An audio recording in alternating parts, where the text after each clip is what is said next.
What's up, people? Ed from Optimal for Fitness.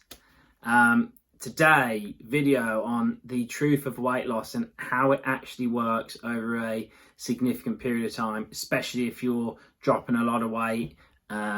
Just the reality of it, I've got a client case study for you that we're going to go through all the stats of what he's done and how we've done it and why.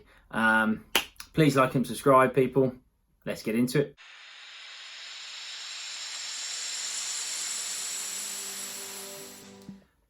So, my client Phil. Let's all say hi to Phil. Just a quick before and after of Phil. Hi, Phil. He's been training with me for years, and he's just really done one session a week. Keep on top of his fitness, keep on top of his just to be doing something. He's busy, family, work life. You know the drill. Just doing something's better than doing nothing at all. So what happened was, pretty much a year ago, turned around to me and said, right, Ed, this needs to change. Don't want this anymore. Want to drop some weight. Not happy where I am. Okay, great, not a problem. We came up with his plan. We went through his TDE and his deficit, like I go on to you guys about all the time. And we made a plan where he's going to train sort of 4 times a week, 3 times a week on a consistent basis, start to move a bit more, all the rest of it, all good. So this is what we found. This is what's happened. A year later on, Phil has dropped 3.5 stone, almost 4 stone. This is his transformation photos.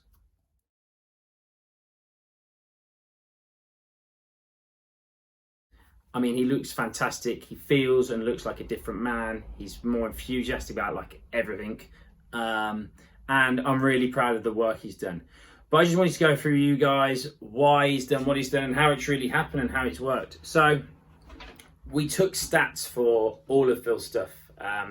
We even took stats for, we did a workout like a conditioning workout a year ago, and then we've done it again today. And we even tracked how many calories he burned in that workout, which is really cool. And I'll go on to that in a second.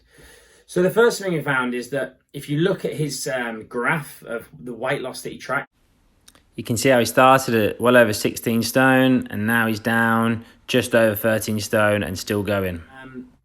He lost like 11 pounds in the first week or 2, which is like an insane amount. There's reasons for this. We know that it takes about 3,500 calories to burn just 1 pound, which is why when you do deficit 500 times 7, 3,500, that's your pound a week if you eat your deficit every day.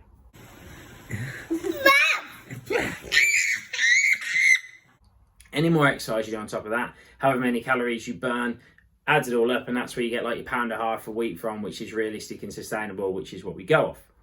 But when you've got someone who has got significant weight to move and they lose it really quickly, the reason is because, say Phil's deficit now, or that back then it would have been more because he was bigger, but say it was 2,500 for him to be in his deficit, he would have been having to eat 4,000 plus calories a day just to stay at that weight he was at 16.5 stone. So for him to actually eat to his deficit, which we did, he wasn't just 500 calories into his deficit a day. He was more like 1,500, 2,000 at some points, right? And that wasn't him starving himself. That was just the reality of he was eating good food, and that was what it took to fill him up, and that's what he said he needed to be in for his deficit. So he's now dropping vast amount of weight really early on because he's actually got on track with what he's doing, and he's just eating a normal amount of food for himself, really. So he did the same workout for the same amount of time, but the one time he's doing it, he's like 13, just over 13 stone, and the other time he's like 16.5 stone. Now, when we put the stepometers on and stuff and tracked how many calories he's burning, now I know these things can be a bit off, but he burned 60% more calories at the beginning than he is now. Now, when you actually think about that, he's now fitter, stronger, can go for longer, do more reps, everything else. He's literally a different man. And he's burning 60% more calories then than he was now. Now, there's different reasons for this. One, his body was having to work harder to do the workout, so therefore he's going to burn more calories. 2, his metabolic rate is going to be higher just because he's bigger anyway. That's why men generally lose weight quicker than women, because generally we're bigger. And the last reason is because he had more weight to carry around. He had more weight to have to shift when he was training. So in essence, he was actually having to work harder and train with a heavier resistance than he was now. So I think it's really interesting to look at that. If you actually look on the graph as well, the last bit I want to... you can see the little spike just in the middle there. Highlight is that halfway down, you'll see the little spike where it actually comes back up. Now that, surprisingly enough, was Christmas. And I was like, Phil, look, Christmas, you've been doing so well. Enjoy it. Don't stress. Let's almost just try and keep you at your weight so you can still have a nice Christmas, all the rest of it. And then let's get back onto it. And that's pretty much what we did. So the things to take from that really are, don't stress, weight loss isn't linear, doesn't always have to go down. There are bits and bumps in the road, but it's the lifestyle and it's what you commit to which is going to make the big change. Get in your deficit the majority of the time. Make sure you commit to working out on a regular basis, keeping in the habits. Don't worry if you have that holiday or have that blip. You can always get back on the wagon and come down. As long as you know why you're doing what you're doing, you'll always get to your end goal. Truth? Wow, winning. It's how you perceive it. Be aware of why people go on about, oh, I've lost so much weight or all this. It can be demoralizing to yourself if you've been trying really hard and you haven't lost any weight or whatever it might be. You might not have as much to lose. You might be on different calories. There could be a whole different reason why you are where you are.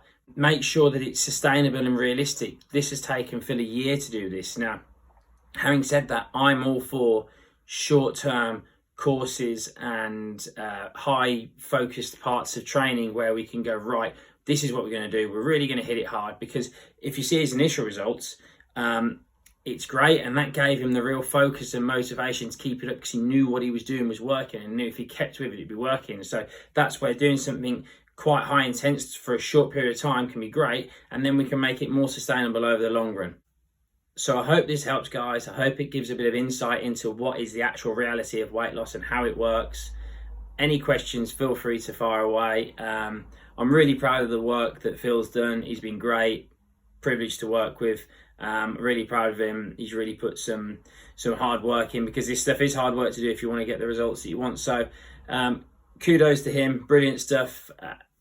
If you need any help or any advice or anything, you know where I am. Drop me a line. You've also got my calorie calculator is below in the description, as is my ebook, which can help give a bit more guidance on what you might need to do to reach your weight loss goals. Hope that's really helped, guys. Hope it's given you a bit of insight into what is the reality of weight loss. Please like and subscribe. Really appreciate all the support that you guys give me, and I will speak to you soon. Take care. Bye.